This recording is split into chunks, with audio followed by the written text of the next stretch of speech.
Okay, good morning. I'm just going to give a couple more minutes for people to get situated on here, and then we'll get started.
All right.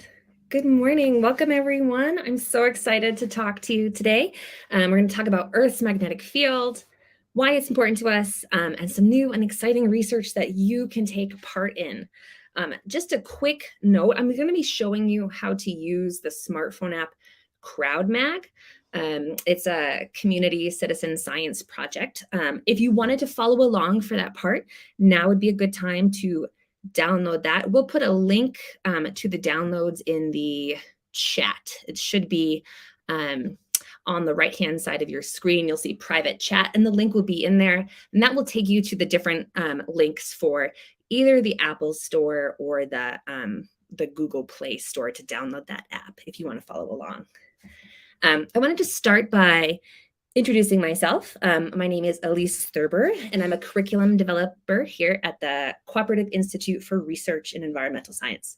CERES is a partnership with NOAA, the National Oceanic and Atmospheric Association. So I get to work with a lot of really cool scientists at NOAA and at CU Boulder. And I get to help communicate their research to you. I am not a researcher myself or a magnetic field expert, but I do get to work closely with the scientists. And so I wanted to introduce you to those scientists today, even though they are not here. So I work with Manoj Nair. He's a research scientist here at CERES, and Dr. Richard Saltis, another research scientist. And they both study the magnetic field. They make maps and models of what that magnetic field looks like here on Earth. So you can learn more about them and their research. We'll put another link to the chat to their geomagnetism research group here at CERES, and you can check out what they do there. I would love to know a little bit more about you and make this a little bit more interactive. So what we're going to do is we're going to do a Pear Deck, if you're familiar with that. Let me get that code up here. 1 second.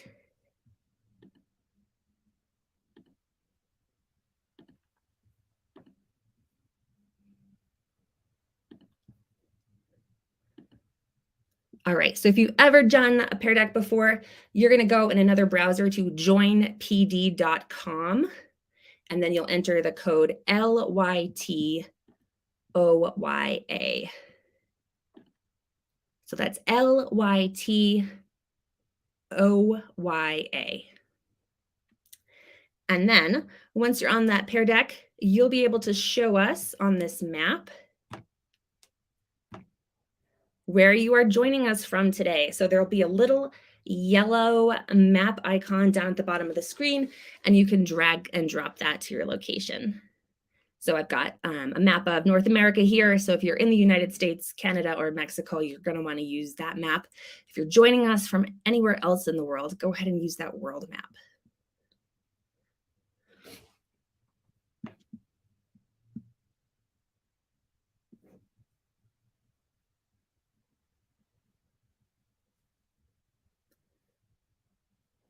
We'll give a couple more seconds here if you wanted to do that. Oh, the map icons ended up being really big. So it looks like we have someone or multiple people from Iowa, someone from down in Southern California, someone from Colorado, and someone joining us from, it looks like it could be Pennsylvania or West Virginia. So welcome. I am joining us from Boulder, Colorado today. Lovely to have people from all over the country here today. So 3 goals for today. I want to talk to you about what geomagnetism is, what causes Earth's magnetic field, and what it currently looks like. And then I want to talk to you about current research that's going on Earth's magnetic field and what affects it. And then finally, I'll introduce the CrowdMag app, and we'll talk about community science and how you can help scientists map the magnetic field. So let's start with what causes Earth's magnetic field. Earth's core is under so much pressure that there are liquid metals in that outer core, and they're able to flow because they're liquid around the solid metal core. And this generates a magnetic field around Earth. It's sort of like a large dipole magnet, if you've ever used one. So this is why you're able to use a compass, is because the compass is always pointing to magnetic north. Not only are humans able to navigate using this magnetic field, but a lot of fish and some birds have been shown to use Earth's magnetic field. They have special magnetic receptors in their brains that allow them to follow the magnetic field lines to where they want to go. So not only that, but Earth's magnetic field acts as an invisible shield that protects us from the solar winds. Solar winds are radiation and charged particles that are coming from our sun. There's the everyday radiation that we receive from the sun. It's what allows Earth to be the perfect conditions for life, right? It gives us heat, it gives us light, but sometimes the sun gives off some extra high-speed particles and some extra radiation like X-rays. And Earth's magnetic field actually blocks those rays and protects our atmosphere. Earth's magnetic field is not constant. It changes both in intensity and in extent all the time. In fact, on this slide, you can see that Earth's magnetic field is kind of shaped like an ice cream cone. So we have the short side on the side of Earth that's facing the sun. And the reason it's so shortened is because of those solar winds that I was just talking about. It keeps the magnetic field short. In fact, it only extends about 30,000 kilometers on that side of Earth. On the opposite side of Earth, the side away from the sun, it extends out 300,000 kilometers because it's not being hit with those solar winds. This is a map I want to show you. This is a map of Earth's magnetic field intensity. And so this map is put out by NOAA. And each of these red lines represents one level of intensity. It's very much like a contour map. If you've ever read a contour map, you know that if you were to walk along a contour, you wouldn't be going up or down. So it's the same with these intensity maps. If you were to walk along one, you would read the same magnetic intensity everywhere along that line. It's when you cross over those lines that things change. So like on a contour map, if you're crossing over these lines from line to line, you're going up a steep hill or down a steep slope. So same thing here. If you were to cross these, you'd be changing in magnetic intensity. I want to point out some high intensity areas to you. So if you can see my cursor over here, this is 50,000 nanoteslas. A nanotesla is just the unit that we use to measure magnetic field intensity. And so here, the upper North America is at 55,000 on this red line. Let's see if you can read this map from your screen. You may not be able to, but I bet if you can see this general shape, you'll be able to answer this question. Where do you see the lowest intensity on this map? And you've got a couple options to choose from. It's a multiple choice question. Where can you see the lowest intensity? So I pointed out some of these high intensities up here. Where are you seeing some low intensities?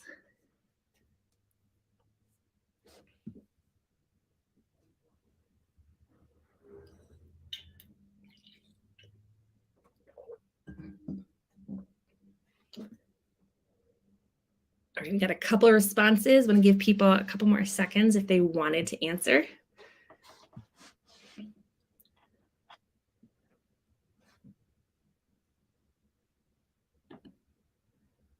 All right, I got 3 people that said South America. South America is correct. Actually, it's kind of an anomaly. There's a really weak spot in Earth's magnetic field right over here, over South America and into sort of the ocean below the southern part of Africa here.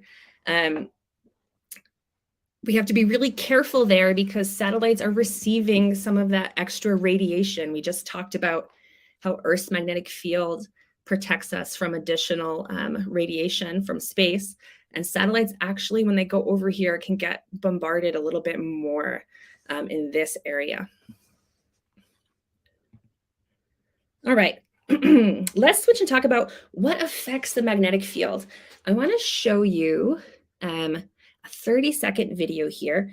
And what you're going to see is how exactly the solar winds and cosmic radiation interact with Earth's magnetic field. And you'll be able to see in this animation how that changes the shape of our magnetic field.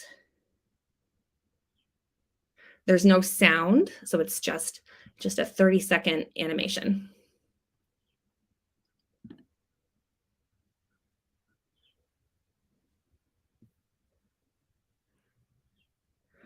So what this is depicting is what we call a coronal mass ejection, which is high-speed plasma coming from the sun. And this happens occasionally. And here it's interacting with our magnetic field, and you'll see our field sort of flip over and then rebound back. And then what I want to point out here, I'm going to rewind a little bit, is what's happening is there's what we call a cusp on the poles of Earth, because that's where those magnetic fields are originating from. And so some of that radiation gets funneled towards the poles. And what you're seeing is how the northern lights are created. So let's go back here. So the northern lights or the southern lights, we call those aurora, and they're just beautiful displays of that extra radiation at the poles interacting with our atmosphere. So what we call extra solar radiation, these CMEs, we call that space weather as it interacts with Earth's upper atmosphere and our magnetic field. And space weather can really have an impact on some systems here on Earth. It can certainly interact with satellites. It can also have a big effect on human space exploration, people in the International Space Station. We have to have special systems in there to protect them from extra radiation. Closer to Earth, periods of strong space weather can affect our ability to use GPS, our communication systems. Aviation really depends on GPS and communications, and so that can be affected. If we had a large enough solar event, it could even impact the electrical grid here on Earth. We haven't had a large solar event that could impact our electrical grid as long as we've had electric grids, but that doesn't mean that it couldn't happen in the future. And so one of the things that scientists are trying to figure out is how do these large events impact our magnetic field? Where are the weak points so that they can better plan for when these large events happen? So current magnetic models are produced using large land-based stations. So like this Boulder Magnetic Observatory here. inside these little huts, we have large coils that can measure magnetic fields. We also have satellites that measure magnetic field on Earth. We have the GOES-R satellite, but also each of your cell phones has a small magnetometer, which is something that measures magnetic field. Your phone has this because it's got a compass on it, and it can help direct you. So what the scientists are trying to do is they're trying to get more information on Earth's magnetic field in different locations than just these observatories. And so they're trying to use people and their smartphones in different places to collect more information.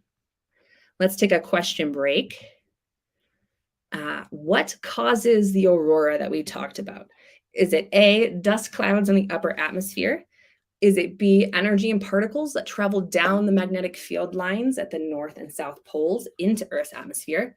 Or is it C, magnetic field lines just glowing at night and looking really pretty? So give us a response here. We'll pause.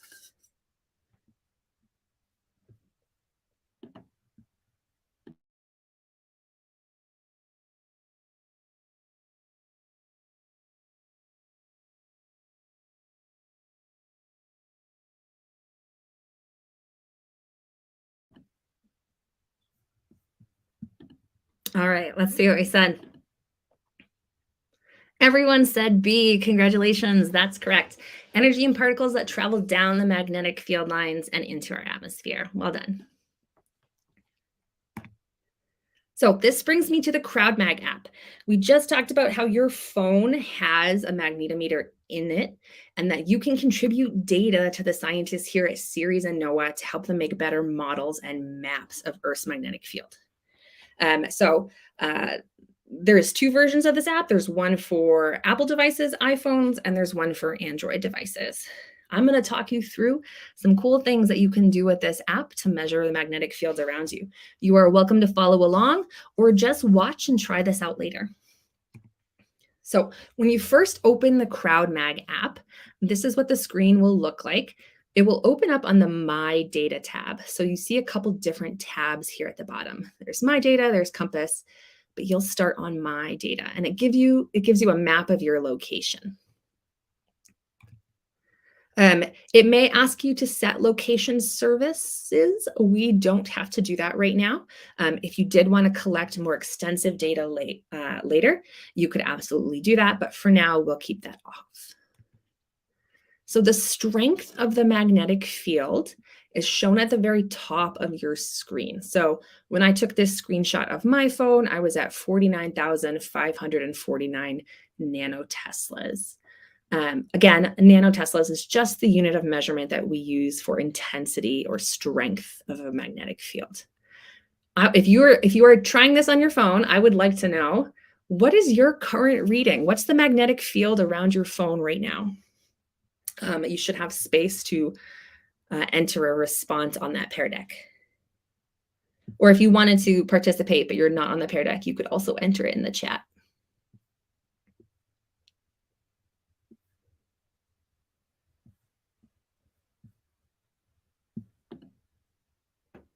All right, couple more seconds here.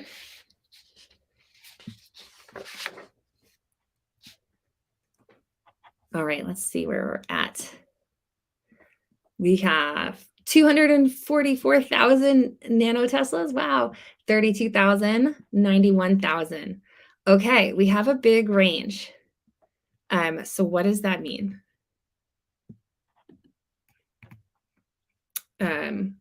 So first, your phone is not just measuring Earth's magnetic field. It can't differentiate from Earth's big geomagnetic field and more local geomagnetic fields around you.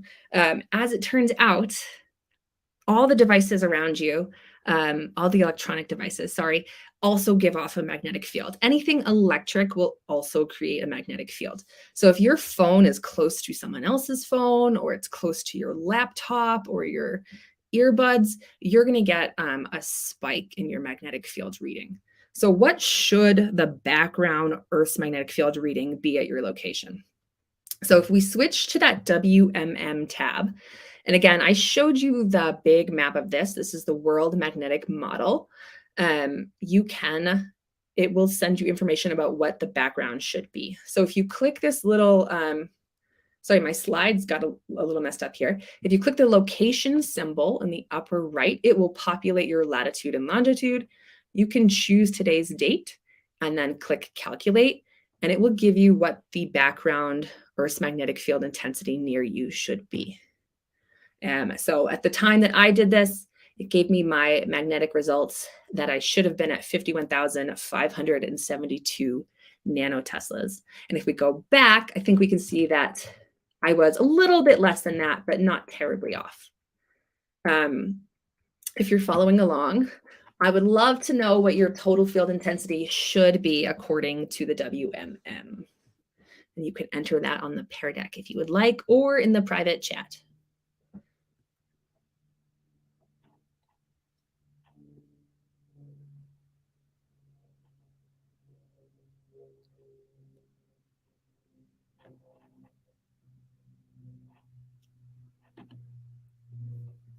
All right, 53,000. So that's pretty close to what it should be at my location.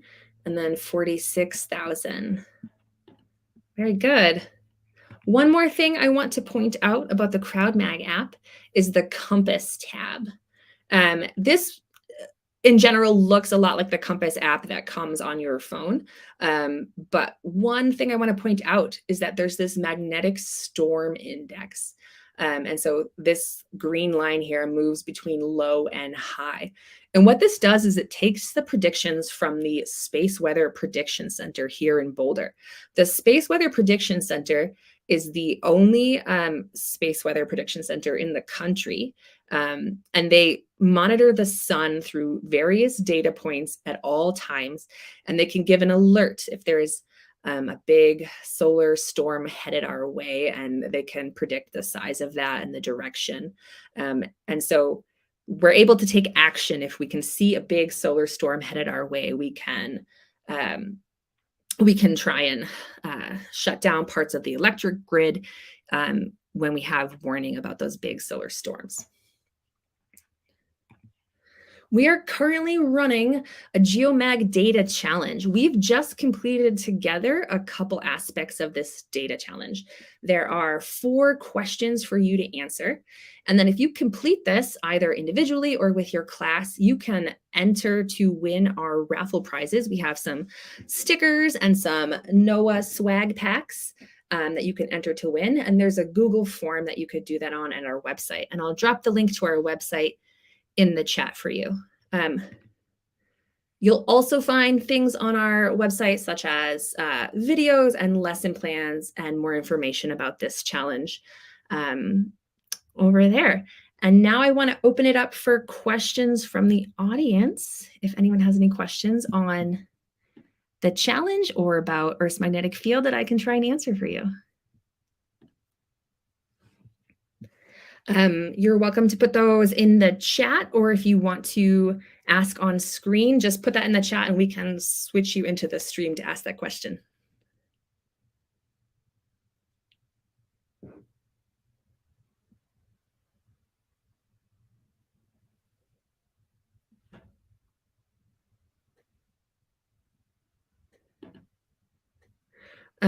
Where do we find this to apply to standards? Lily, in the lesson plans on our website here, if you scroll down here, actually, let me show you that. We have linked this to standards.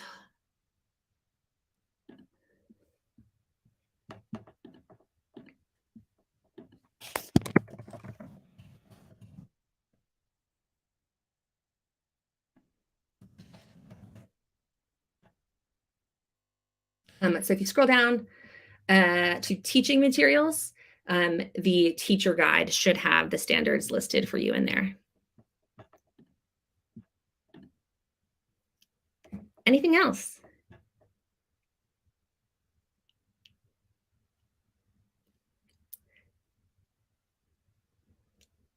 All right, well, thank you for joining us today. I will pop this video into our series YouTube channel. If there's any questions, you can email me at elise.thurber@colorado.edu. Have a good afternoon, everyone.